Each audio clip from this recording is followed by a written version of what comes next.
Kuzindua tawi ni jambo moja, ama kuanzisha tawi ni jambo moja, na tena ni jambo jepesi kweli kweli.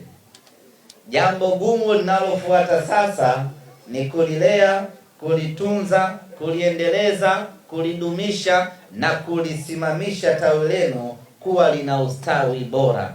Hapo ndipo kwenye kipengele kigumu.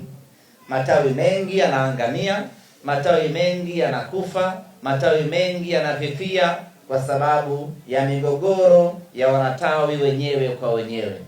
Nichukue nafasi hii kuwaasa, kuwasisitiza, epukeni migogoro, epukeni kugombana wenyewe kwa wenyewe. Sisi ni Simba na asili yetu ni nguvu moja.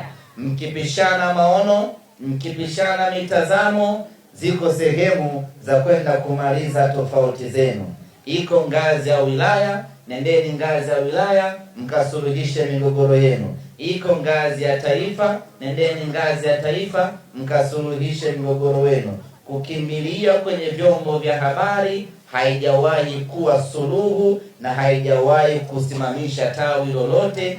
Zaidi na zaidi mnaongeza mpasuko, na mnapokuwa na migogoro ndipo wabaya wanapoibuka hapo hapo na kupenyeza ajenda zao na hatimaye tawi linasambaratika.